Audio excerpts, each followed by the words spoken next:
Hello students, आज हम parts of speech से 8th part of speech interjection, जो कि लास्ट पार्ट ऑफ स्पीच भी है या कहें कि लास्ट टॉपिक है पार्ट्स ऑफ स्पीच से, को डिस्कस करने वाले हैं। इससे पहले जो 7 रिमेनिंग पार्ट्स ऑफ स्पीच हैं उनकी वीडियो ऑलरेडी हम बना चुके हैं। तो यदि अभी तक आपने उन वीडियोस को नहीं देखा है या एक बार रिवाइज करना चाहते हैं उन टॉपिक्स को, तो आप जाके पहले उन वीडियोस को देखिए, फिर आज की क्लास कंटिन्यू करना। तो बात करते हैं कौन कौन से टॉपिक हम कवर कर चुके हैं पार्ट्स ऑफ स्पीच में। तो हम कवर कर चुके हैं noun, pronoun, verb, adjective, adverb, preposition and conjunction. तो ये 7 पार्ट्स ऑफ स्पीच हम कवर कर चुके हैं। इनकी लिंक आपको डिस्क्रिप्शन में मिल जाएगी। तो बिना टाइम वेस्ट किए आज की क्लास स्टार्ट करते हैं।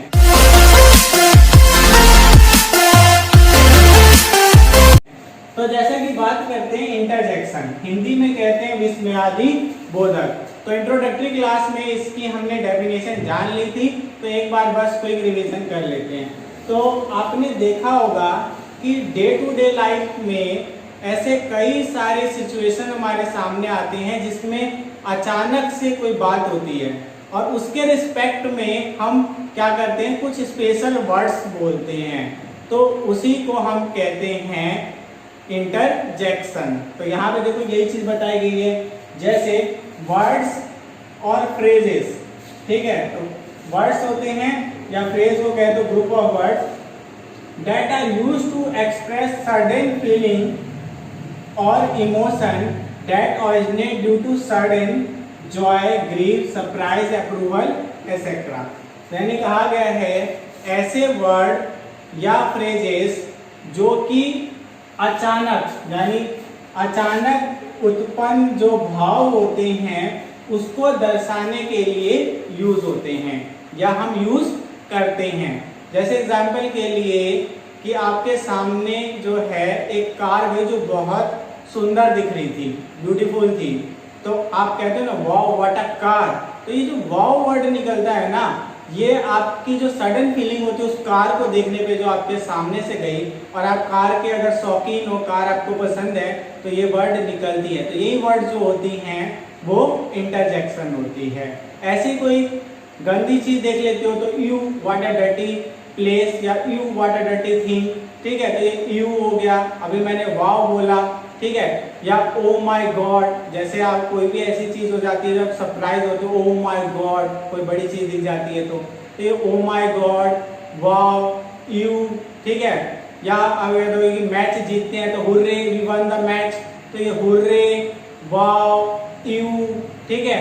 तो ये क्या है, ये वो वर्ड्स हैं जो अचानक हम जब कोई सरप्राइज होते हैं या फ्रस्ट्रेट होते हैं या दुख में होते हैं तो निकल जाते हैं। तो इन्हीं वर्ड्सों को हम इंटरजेक्शन कहते हैं। तो होप डेफिनेशन आपको फिर से रिवाइज करवा दी और समझ आ गई होगी। अब इन वर्ड्स की एक खास बात होती है कि सच वर्ड्स और phrases are end with exclamation mark. यानी ऐसे जितने भी वर्ड होते हैं यानी इंटरजेक्शंस होते हैं उनके लास्ट में एक्सक्लेमेशन मार्क लगता है, यानी विस्मयादि बोधक चिन्ह लगता है। तो यहाँ पे वो चिन्ह कैसा होता है, तो एक आपको कह दो कि डंडा दिखाई देगा, उसके नीचे एक डॉट, ठीक है। तो यहाँ पे देखो जैसे एग्जांपल में वाओ, ब्रावो, हाउ सैड, ओ, उप्स। जैसे कोई चीज मेरे हाथ से फिसल गई, ठीक है, उप्स ऐसे निकल जाते हैं ना वर्ड्स। या फिर ओ, जैसे कोई मुझे बोले कि यार मेरे साथ बहुत बुरा हो रहा है, ओ, ठीक है, मैं ऐसे बोलता हूँ। या कोई मुझे सैड न्यूज दे तो हाउ सैड। या फिर कोई अगर होगी कि किसी के सामने कुछ ऐसी चीज अचीव की है किसी ने जो बहुत बड़ी बात हो गई, तो ब्रावो, आई डिड इट, यानी ब्रावो मैंने कर लिया। इसके बाद वाओ, वाओ तो मैंने बता ही दिया कि जब आप किसी चीज को देख के सरप्राइज हो जाते हो लेकिन आपको चीज अच्छी लगती है तो उस समय पे हम वाओ यूज करते हैं। तो ये वाओ, ब्रावो, हाउ सैड, ओ, उप्स, ये वो वर्ड्स हैं जो सडन निकलते हैं, ठीक है, लेकिन अलग अलग सिचुएशन के लिए। कोई जॉय के समय पे निकलता है, कोई ग्रीफ के समय पे निकलता है, कोई सरप्राइज जब हम होते हैं तब निकलता है। तो यहाँ पे वही चीज दिखाई गई है कि ये जो फीलिंग्स और इमोशंस हैं ये ओरिजिनेट होते हैं सडन जॉय से, यानी जब हम अचानक से खुश होते हैं या ग्रीफ दुख, दुख के समय पे, ग्रीफ मतलब दुख, सरप्राइज मतलब आश्चर्य जब होता है, तो ऐसी चीज होती है जिसकी हमने उम्मीद नहीं की होती है, एकदम सरप्राइज होता है हमारे लिए तब, या अप्रूवल, ठीक है, तो अप्रूवल यानी किसी चीज की जब हम सहमति दे देते हैं तो उस समय पे। तो ये जो सडन फीलिंग है, इमोशंस होते हैं, वो कैसे ओरिजिनेट होते हैं, जब हम अचानक खुश होते हैं, या अचानक दुख वाला कोई न्यूज आ जाता है, या फिर हम अचानक आश्चर्य हो जाते हैं यानी सरप्राइज हो जाते हैं, तो इन समय पे ये वर्ड्स हमसे निकलते हैं। और इन वर्ड्स के साथ में जब ये वर्ड एंड करते हैं तो आपको एक्सक्लेमेशन मार्क दिख जाता है, यानी विस्मयादि बोधक चिन्ह दिख जाता है, ठीक है। तो ये चीज याद रखना। और यहाँ पे कुछ एग्जाम्पल अभी लिखे हैं, और भी एग्जाम्पल लिखेंगे, पहले से नोट डाउन करो। हाँ, तो अब जानते हैं कि कुछ इम्पोर्टेंट टिप्स, यानी कि जब इंटरजेक्शन हम सीख रहे हैं तो ये पता होना चाहिए कि इंटरजेक्शन ऐसे वर्ड्स हैं जो इंडिपेंडेंट भी हम बोलते हैं, जैसे ओ सैड, कोई बैड न्यूज देता है तो ओ sad, what a bad news, ऐसे करके हम इंडिपेंडेंट भी यूज करते हैं, ठीक है। और कहीं कहीं पे आपको ऐसे भी दिखेगा कि कोई सेंटेंस है उससे पहले इसे यूज किए गए हैं, तो उसी के लिए इंपॉर्टेंट टिप आपको याद रखना है क्या, कि interjection are not connected to rest of the sentence, यानी कि इंटरजेक्शन जो है वो जो रेस्ट ऑफ द सेंटेंस है उसके साथ कनेक्ट नहीं होता है। यानी हम ये नहीं कह सकते कि अगर इंटरजेक्शन हटा देंगे तो जो सेंटेंस है उसमें कुछ इफेक्ट पड़ेगा या उसकी मीनिंग में कोई चेंज आएगा। कहने का मतलब कि हम इंटरजेक्शन हटा भी दें तो भी जो रेस्ट ऑफ द सेंटेंस है उसका खुद का मीनिंग होगा, और इंटरजेक्शन लगा दें तो उसकी मीनिंग इलेबोरेट हो जाएगी, यानी उसकी मीनिंग और अच्छी हो जाएगी और वो और अच्छे से एक्सप्रेस हो रहा होगा। तो यहाँ पे आपको ये चीज देखना है, जैसे एग्जांपल लेता हूँ कि हुर्रे, कई जगहों पे हुर्रे जो HURRAH लिखा होता है, तो आप देख लेना HURRAH या HURRAY, हुर्रे। तो हुर्रे जो है जब हम बहुत खुश होते हैं तो वहाँ पे यूज करते हैं। तो यहाँ पे मैंने लिखा है hurray I won the match. अब यहाँ पे अगर मैं ये हुर्रे हटा भी दूं तब भी आई वॉन द मैच का मतलब कि हमने मैच जीता या हम मैच जीत गए, ठीक है। तो वहां पे इसकी मीनिंग तो निकल ही रही है आई वॉन द मैच की। तो इसका मतलब ये है कि ये जो इंटरजेक्शन है हुर्रे, इंटरजेक्शन है हुर्रे, तो इसकी मीनिंग अगर इसको हटा भी दूं तो इसकी खुद की मीनिंग है, यानी ये इससे कनेक्टेड नहीं है। लेकिन जब हम हुर्रे लगा देते हैं तो आई वॉन द मैच जो है वो और एक्सप्रेसिव हो जाता है। यानी मैं कहूँ कि मैं मैच जीत गया और एकदम खुशी से कहूँ हुर्रे मैं मैच जीत गया, तो इनमें ये डिफरेंस आ जाता है कि हुर्रे मैं मैच जीत गया, इसमें एक्सप्रेस ज्यादा अच्छा कर रहा हूँ अपनी खुशी को, और मैं सीधा कहूँ कि मैं मैच जीत गया तो उसमें उतना एक्सप्रेसिव नहीं होता, यानी उतना मैं नहीं बता पा रहा हूँ जितना कि मैं खुश हूँ। तो ये इंटरजेक्शन यही काम करते हैं कि अगर किसी सेंटेंस से पहले लगे हुए हैं तो उसको और अच्छे से एक्सप्रेस करते हैं, लेकिन अगर ये नहीं भी होंगे तो उन सेंटेंस के मीनिंग पे कोई असर नहीं पड़ेगा और वो इंडिपेंडेंट मीनिंग यानी स्वतंत्र मीनिंग दे रहे होंगे, ठीक है। तो यहाँ पे और भी एग्जाम्पल दिखाए गए हैं कैसे इसे यूज करते हैं उसको देखते हुए। जैसे पूरे हो गया कि जब हम खुश होते हैं तो वहां पे हम यूज करते हैं। एक वर्ड है आर्ग, यानी एकदम से गुस्से में सर पकड़ के जैसे हम बोल सकते हैं आर्ग। अब ये आर्ग वर्ड जो है वो एंगर शो करने के लिए होता है, जो गुस्सा होते हैं ना हम गुस्से या नाराज होते हैं तो उस समय आर्ग, जैसे डैड टैप डजंट वर्क, यानी मैं नल चलाने गया लेट हो रहा हूँ, ठीक है, ट्यूशन देने के लिए लेट हो रहा हूँ या ऑफिस जाने के लिए लेट हो रहा हूँ, स्कूल जाने के लिए लेट हो रहा हूँ, और मैं गया बाथरूम का नल चलाता हूँ और नल में पानी नहीं आ रहा है या नल सही से काम नहीं कर रहा है, तो वहां पे मुझे गुस्सा आएगा क्योंकि मैं एक तरफ लेट हो रहा हूँ। तो उसको शो करने के लिए वर्ड है आर्ग, तो एकदम से बोलते आर्ग द टैप डजंट वर्क, ठीक है। तो वहां पे आर्ग जो है वो रिप्रेजेंट कर रहा है एंगर को, जैसे हुर्रे कर रहा था जॉय को। ऐसे ही जब हम किसी पपी को देखते हैं, छोटे पपी को देखते हैं यानी कुत्ते के बच्चे को, या नॉर्मली किसी छोटे अगर कैट के बच्चों को भी देखोगे या कोई क्यूट बेबी को देखोगे, अपने किसी भी रिलेटिव में अगर कोई छोटा बच्चा होगा, तो एक वर्ड है जैसे that puppy is so cute, that puppy is so cute, या that boy is so cute. तो ये जो वर्ड है ये आपको किसको, जब आपको कोई बहुत प्यारी चीज दिखती है तो उसके लिए हम कहते हैं ऑ, ठीक है। तो ये उस चीज को रिप्रेजेंट करता है। ऐसे ही उप्स, यानी जब हम कोई गलती कर देते हैं तो वर्ड अपने आप निकलता है उप्स, ठीक है। जैसे कोई चीज फिसल जाए हाथ से, या नॉर्मली यहाँ पे एग्जांपल दिया गया oops I left the key at home, यानी मैंने चाबी को घर पे भूल गया। जैसे एग्जांपल के लिए कि हम गांव जा रहे हैं, मैं और सारी चीज लॉक कर दी हमने, और बाहर आके पापा आपसे पूछ ले कि चाबी कहाँ है, और चाबी लाने की जिम्मेदारी आप ही की थी, तो आप कैसे बोले oops I left the key at home, तो पापा गुस्सा करेंगे, ठीक है। तो मतलब ये उप्स वर्ड जो है वो रिप्रेजेंट करता है आपके मिस्टेक को रिप्रेजेंट करने के लिए। जब आप कोई मिस्टेक कर देते हो तो वहां पे जो है उप्स वर्ड निकलता है जो कि इंटरजेक्शन है। ऐसे yippee, अब yippee जो है फिर किसको रिप्रेजेंट करता है, जॉय को, खुशी को। जैसे एग्जांपल के लिए आप रात को सोए और आपको बहुत दिन से इंतजार था कि आपका बैग फट गया है, नया बैग मिल जाए आपको, या कोई खिलौना मिल जाए जो टूट गया था, और सुबह उठते हो और पता चलता है मम्मी या पापा ने लाके दे दिया, तो आप अपने दोस्तों को बताते हो क्योंकि दोस्त भी आपसे पूछते थे कि तेरा बैग पुराना है या नॉर्मली तू तेरे पास ये टॉय है कि नहीं, तो आप दोस्त से बात करते हैं पी, ठीक है। और उसके आगे कोई भी सेंटेंस हो सकता है खुशी वाला, जैसे mother bought new bag for me, यानी माता जी मेरे लिए नया बैग ले आई, ठीक है। तो yippee, माता जी मेरे लिए नया बैग ले आई। तो yippee वर्ड जो है yippee, ये जॉय को रिप्रेजेंट करता है, खुशी। जब आप खुश होते हो तो उसके लिए हम यूज करते हैं yippee। तो ये जो आर्ग है, हुर्रे है, और है, उप्स है, yippee है, इसके साथ लास्ट में यक दिखाया हुआ है। जैसे कोई इंसेक्ट को देख लें और वो इंसेक्ट जो है बड़ा गंदा सा दिख रहा है, तो यक, ठीक है।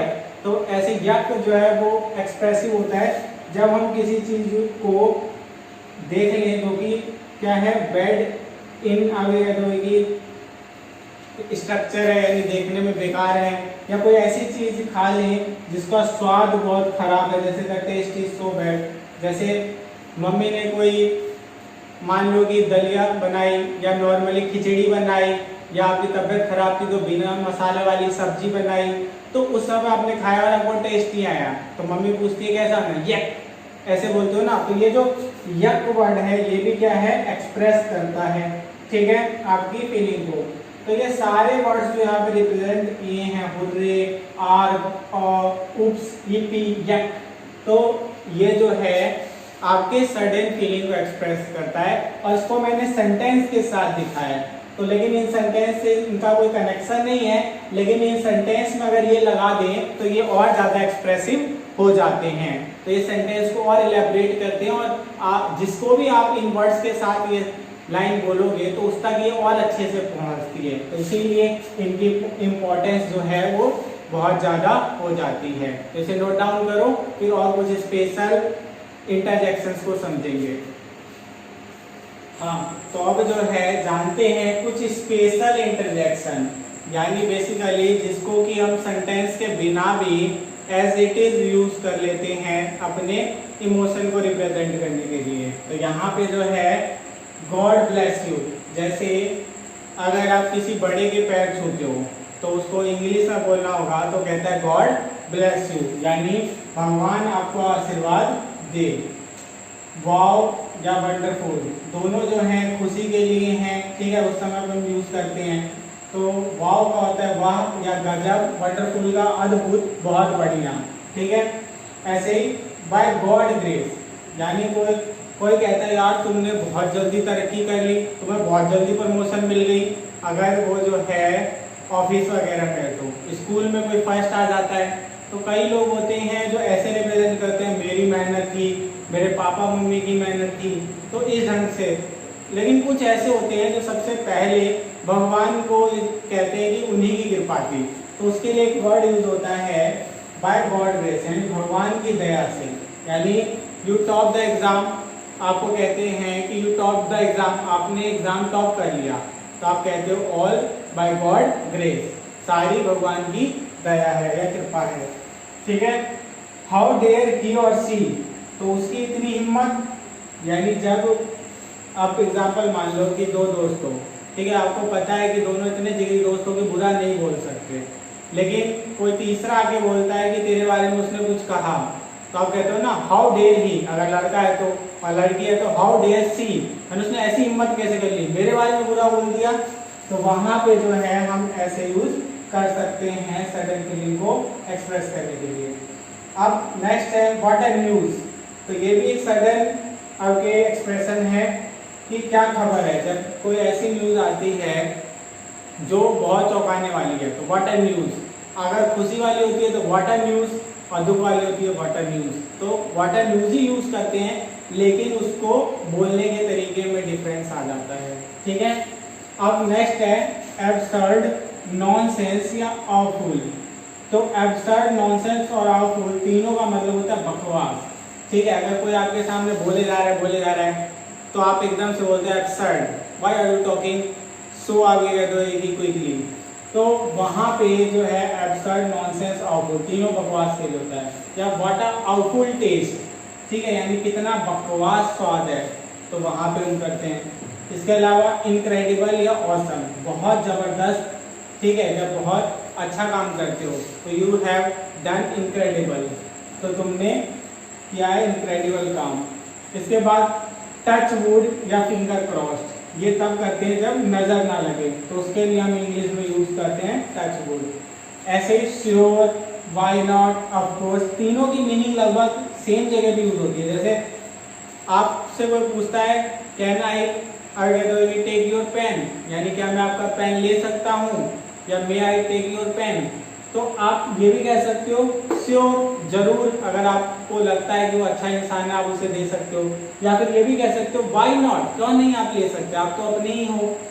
तीसरा आप ये भी यूज कर सकते हो of course you take it, यानी पक्का आप ले लीजिए। तो ये तीनों वर्ड लगभग एक मीनिंग वाले हैं और कहीं पे ऐसे जगह पे यूज करते हैं जब हम परमिशन दे रहे होते हैं। वैसे ही लास्ट है थैंक गॉड, ठीक है। थैंक गॉड क्या है, भगवान का शुक्र है। जैसे आप कोई काम कर रहे थे, बहुत देर से लगे हुए थे, हो नहीं रहा था, और फिर अचानक होता है थैंक गॉड, तो बच गया, जल्दी हो, मतलब हो गया, उम्मीद नहीं थी होगा, तो ऐसे समय पे हम थैंक गॉड यूज करते हैं। तो ये सारे कुछ ऐसे इंटरजेक्शंस थे जो हम स्वतंत्र रूप से इंडिपेंडेंट भी यूज कर सकते हैं, और ये अच्छे ढंग से एक्सप्रेस कर देते हैं आपकी फीलिंग को जो सडन ओरिजिनेट हुई होती है, ठीक है। फिर वो जॉय के समय पे हो, ग्रीफ के समय पे हो, या अप्रूवल के समय पे हो, सरप्राइज के समय पे हो, तो किसी भी कारण से ओरिजिनेट होते हैं। खुशी भरा समय हो, दुख भरा समय हो, आश्चर्य में हो, या किसी को सहमति दे रहे हो, किसी चीज की अप्रूवल दे रहे हो, ठीक है। तो आज हमने जो है वो डेफिनेशन जानी, कुछ स्पेशल जो है सेंटेंस के साथ जो इंटरजेक्शन जाना, और साथ में लास्ट में मीनिंग के साथ जो इंडिपेंडेंट यूज होने वाले इंटरजेक्शन है उसको भी जाना।